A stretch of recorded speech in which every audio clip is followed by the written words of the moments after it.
Welcome to episode 76 of the G2 on 5G. It's the latest inside scoop on everything 5G. We cover 6 topics in about 15 minutes, and it's brought to you by More Insights and Strategy. I'm Will Townsend, and joining me again this week is fellow analyst Anshel Sag for our Thanksgiving edition. Let's get started with my first topic. And news broke today around Ericsson's intention to acquire Vonage. And the first question that came to my mind is like, what does this really mean for their push into enterprise? And as I dug into the details around the acquisition, so it's a pretty big acquisition for Ericsson, over $6 billion, which represents about a 4 times multiple on top line revenue. And I find it interesting when I think of Vonage, I think of unified communications as a service. But as I sort of dug into this, they also offer a video communications platform, and they boast that they have over 120,000 customers and more than 1 million developers globally. And so if you think about this, what Vonage positions with VCP is it provides a framework that allows developers to embed high quality communications, especially video, into applications without any necessary incremental infrastructure on the back end. So if you think about 5G and what it promises from a latency perspective, it's really going to be fine-tuned for video. And so it's quite a costly price tag for Ericsson, but it certainly complements its acquisition of Cradlepoint, which was only a little over $1 billion. And this should really serve as a nice foundation for Ericsson to hit the ground running into enterprise and be more competitive with Nokia, which in my mind has had an advantage over Ericsson with respect to private wireless, but would love to get your input. Yeah, I think it's really interesting because a lot of people aren't really familiar with Vonage anymore because they're not as much of a consumer company anymore. Right. So I think a lot of people are questioning the validity of this acquisition, and I think that they might be justified in some sense because this is Ericsson maybe trying to get in more into the services business than they've traditionally been, and they've had services businesses in the past, and those haven't done as well as their traditional infrastructure businesses. So, I'm not really sure how this will work out for them, but I do know that there is definitely some, synergy between what they're doing today and acquiring Vonage. It just really comes to the question of whether or not they will expand and improve Vonage's overall reach to the point that it makes justified for the acquisition. I would agree with that. What's interesting, you're right, from a services perspective, it's been sort of hit or miss, other than services tied to, like you mentioned, their infrastructure business. This is interesting because it could possibly open up opportunities for Ericsson to develop 5G enabled services like with video, which is what that VCP platform for Vonage potentially brings, and allow Ericsson to present these capabilities to operators to find new ways to monetize that 5G investment. I've spoken in the past about how, from an LTE perspective, the operators were overly focused on access, and then the whole unlimited plan shoe dropped. And the OTTs in a 4G world were really the ones that reaped the benefit of monetizing services. So this is interesting. It's quite a costly acquisition so to your point, it'll be interesting to see how this winds out. Ericsson is stating that they believe that they'll be able to close the acquisition sometime late first half, early second half of next year. So we'll definitely keep our eyes and ears open and report back on future podcasts. But let's go to your first topic this week. You're at the MediaTek analyst event, and you want to talk about some of the things that you learned while you were there. Yeah, so MediaTek had a executive summit, which they didn't do last year because of the pandemic. But their first one was 2 years ago, and this is their second one. And they came out swinging this year. They announced a new Dimensity 9000, which is a flagship 5G SoC. It does not have mmWave support, but it does have all of the latest cores from ARM in terms of CPU and GPU. And they are the first to support LPDDR5X at 7,500 megathreads per second, or 7,500 megabytes per second. So they have a flagship 5G SoC now. They will be having millimeter wave support coming in a chipset announced next year, but that will be a mid-range chipset, which I believe will most likely be something that they are targeting with an OEM for Verizon in the US. I don't think that they're trying to compete at the high end on millimeter wave quite yet. So it sounds like it's going to be more of a mid-range or high mid-range offering. And there was something else that I think slipped most people. And I actually asked this question during the Q&A, and I wasn't even aware of this, but apparently there are certain regions of the world where TV SoCs, which MediaTek also announced, and they actually have 65% market share in TVs. They are going to be coming out with this new 8K 7 nanometer, 8K 120 hertz processor for TVs, and it will enable really great experiences. But one of the things I noticed, and it was very, very minutely mentioned in the slides, was support for 5G. So people don't really talk about it, but apparently there are certain parts of the world where 5G TVs are going to be a reality. And people are going to stream their TV services over 5G. So I'm very excited to see what that means long-term for the market. But the important thing to remember is if MediaTek is doing it, it's very likely going to be a trend, simply because they have such a commanding market share of the TV market. Yeah. What's interesting, I recently spoke with a provider of, similar solutions. And I think the opportunity from my perspective is to integrate 5G connectivity potentially on things that seem sort of mundane, like washers and dryers, because how many of us would actually spend the time, maybe you and I would, because we're technology geeks, spend the time to get like a white good like that on your Wi-Fi network, other than maybe getting an alert when your dryer cycle is over.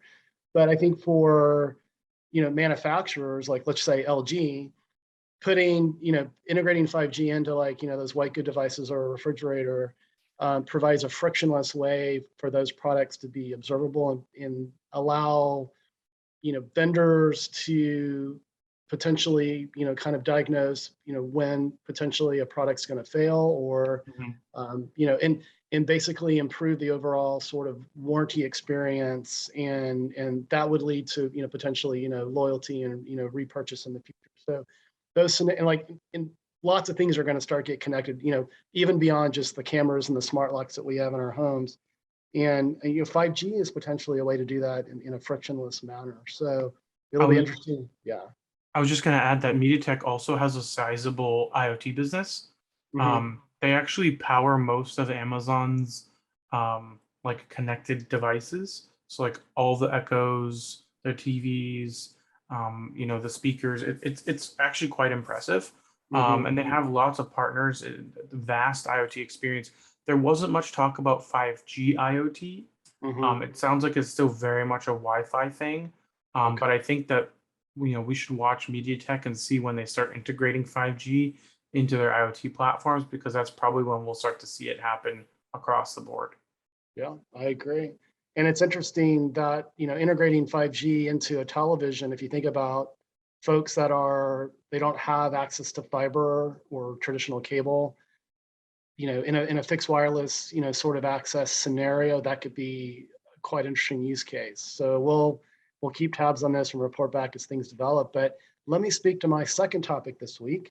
And the CTIA organization published a research report that they had commissioned Accenture to do.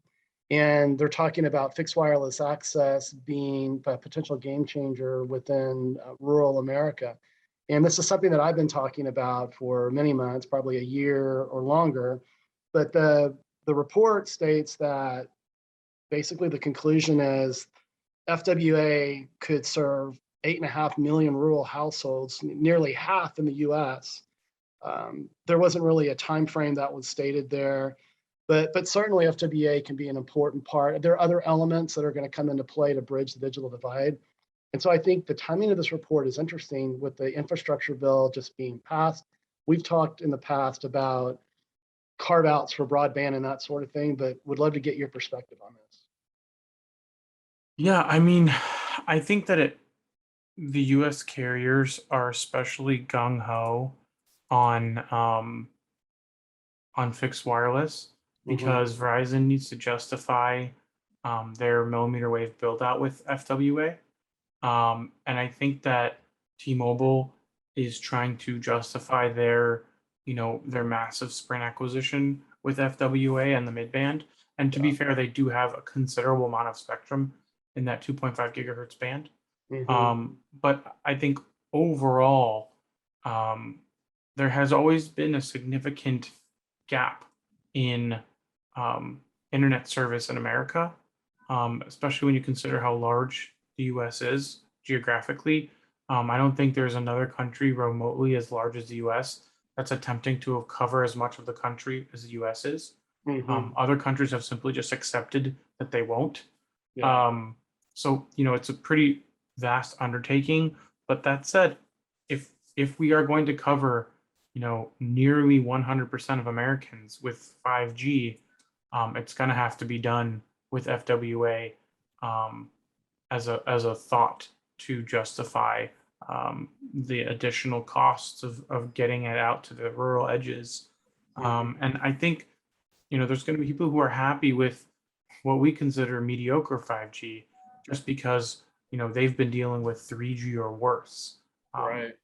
And, I think that hopefully these people will get better than low grade 5G service and will hopefully get access to at least midband or millimeter wave FWA. But I think that millimeter wave and FWA have matured considerably to the point where I think we can start to offer it to people as their primary home connection. I agree. It's a potential game changer. But let's move to your second topic this week. And we've been speaking about the whole brouhaha around the FCC and the FAA in the US and concerns around contention within C-band spectrum. But it sounds like this is extending up to the Great White North, right? Yeah, so Canada has its own organization, Canada's Department of Innovation, Science and Economic Development, ISED, and they have decided to restrict certain 5G services because they would interfere with radio altimeters. And it's a specific restriction on anything between 3.45 and 3.65, which is midband. And it would, as they say, they believe that it will interfere with the signal. And sorry about my dogs. But it would interfere with the altimeters in that band, and as a result, they are banning it midband deployment around airports, which is because most of the interference occurs at lower altitudes. And honestly, this issue continues to come up. It has been a known issue for years now, and it has been a problem that needed to be addressed by the FAA and the FCC, and it wasn't. You and I have talked to a lot of people about this in the last few weeks, and I think the general consensus is this is a very edge case scenario, and this is mostly for people that do not have commercial airliners. These are people who have personal small aircraft that have no filters. And this needs to be addressed by simply forcing these people to install filters on their planes by a certain date. And it needs to be paid for by either the 90 billion that was raised in the US or whatever amount will be raised in Canada. But this needed to be accounted for when releasing this spectrum to the operators. I don't think the operators should be putting more money down for this, but I have a feeling that they might agree to because I don't know if you saw it, but the CTIA said that this delay could cost the US economy $50 billion. So there's definitely an issue with delaying, and I don't think it's necessary, but there's apparently that the aircraft community has more sway than anybody else. And while I think public safety is absolutely paramount, Sure. I also think that a lot of these people are flying on many decades old technology, and we Mhm. wouldn't allow that to occur on the roads. We force people to follow emission standards, modern ones. So I think that it's a combination of the airline, the personal airline industry not wanting to update their own equipment at their own cost, and the carriers being very gung ho, and the FAA and the FCC not planning ahead. Mhm. And in Canada, I have a feeling it's very likely the same deal. Do you do you think that we might see exclusion zones carved out in the US given what's going on with C-band? And you mentioned the FAA and FCC. I think there might be in the short term to ensure that they have some form of a rollout occur ASAP. But I Mhm. think those exclusion zones will likely be very short lived, Okay. because I think there will be a monetary settlement made where $2 or $3 billion are set aside for these upgrades. Yeah. Yeah, I would see that being probably temporary as well because a lot of the use cases that I've seen around transportation and logistics involve airports and not only communication with aircraft, but just the ability to do really innovative things like eliminate logbooks and digitize all of that and have 5G serve as sort of a backbone for airports and ports and other facilities that are managing a lot of in and out with respect to vehicles and whatnot. So interesting. We'll continue to keep our eyes and ears peeled to this one. But let me move to my third and final topic this week. And I want to talk about a proof of concept that SoftBank has launched with Honda in Japan. And what they're doing is deploying a 5G standalone network and V2X technology. And the end goal is to reduce collisions between pedestrians and vehicles. And this seems to me like a great use case to leverage the power of 5G. And certainly, you know, with cars and with the integration of cameras, you own a Tesla. More and more cars are going to have cameras integrated, and they're going to be able to do some pretty incredible things when you harness the power of 5G from a latency and a throughput perspective. But they walk through several different scenarios in this proof of concept. One, reducing collisions involving pedestrians who are visible to vehicles and invisible to vehicles, and actually having a communication mechanism where the car can actually send an alert to the pedestrian on their handset, sort of like an Amber Alert. So I think this is a great example of the power of 5G, with, dynamic, movement, of people and vehicles and just the whole integration of, camera technology. And Qualcomm's driving a lot of this within their digital chassis, uh, program that you and I learned a little bit about last week when we were there for the investment day. But would love to get your input on this as well. Yeah, I mean, I think V2X is always going to be a really big opportunity for 5G, simply because of the safety applications. Hmm. I'm actually interested in some of the uh, first responder applications where there's going to be uh, you can actually your vehicle can be aware of where an emergency vehicle is, and the emergency vehicle is aware of traffic and lights, and being able to avoid emergency vehicles effectively, and them being able to see ahead, Hmm. being able to use the front facing camera of a car at a stoplight, or being able to just avoid pedestrians in general, obviously is huge. I just think that um, it's going to be a long time because the automotive industry moves slowly. Sure. And while it is part of the 5G standard, I think it will take some time for it to be implemented. And I think it'll need to be also governments that will have to adopt it as well. And that has also been slow. So I think we're still quite a ways out, but there's a lot of opportunities to allow for platooning and for improving the speed of vehicles to hit optimal, speeds to reduce traffic, all Right. kinds of things. So I'm very excited about it, but I'm also very realistic that it will probably take a long time. Yeah, likely, but it's certainly exciting technology. And like you said, the safety implications are incredible. And I've been reading, and I'm sure you have as well, some of the considerations that are going into installing technology in cars to prevent people from driving a car after they're over the legal limit from an alcohol perspective. And certainly this is it takes that safety to the next level. So it'll be interesting to see how things unwind here. But let's move to your third and final topic this week. And you want to talk about a new set of AR glasses. You are a resident AR VR guy. So what's that all about? So these are actually glasses that have been around for a while, but they've never been available in the US officially.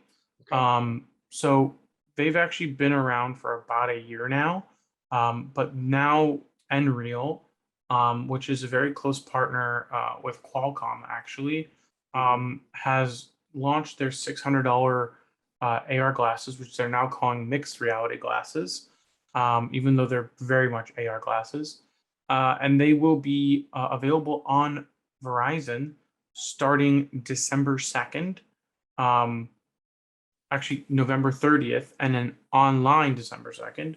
Okay. And you'll be able to purchase these, and they can be compatible with Samsung and OnePlus phones. So you don't necessarily have to own one specific device, which is what the case used to be last year when these came out. So there's a plethora of Samsung devices, including the entire S21 and S20 lineup, as well as the OnePlus 8 5G, which is interesting because the OnePlus 9 is not on this list. Nonetheless, it's a big deal because this is a consumer AR headset that you can finally get in the US. The only issue is if you have an iOS device, you're out of luck. So compatibility is still not quite where it needs to be, but I actually don't really see there being AR devices in the future that will be compatible with Apple until Apple launches their own. So I think Apple wants to be first to market on iOS, and that's just going to be the way it is.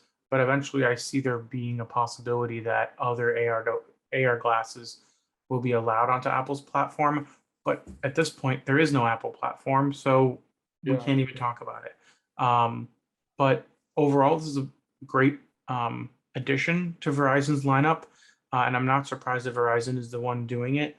But I am going to say that I have a feeling that Verizon probably competed with T-Mobile for this, because T-Mobile Germany in Deutsche Telekom has a pretty good relationship with OnePlus.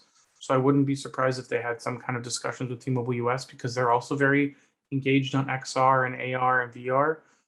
So I was a little surprised to hear it was Verizon, but I'm also not really, because they do want to show off mmWave's capabilities. And the best way to do that is having an AR headset. Absolutely. It's a great use case for sure. And as you mentioned, that's been Verizon's emphasis, is building out its mmWave, ultra wideband service. So, well, awesome, buddy. This has been another great podcast. Why don't you take us home? Absolutely. We hope our viewers and listeners found this week's topics interesting. If anyone out there would like to provide us insights on a specific 5G topic for a future podcast, please reach out to us on social media. Will is at WillTown Tech, and I'm at Anshel. We hope you have a great Thanksgiving, and please tune in again next week.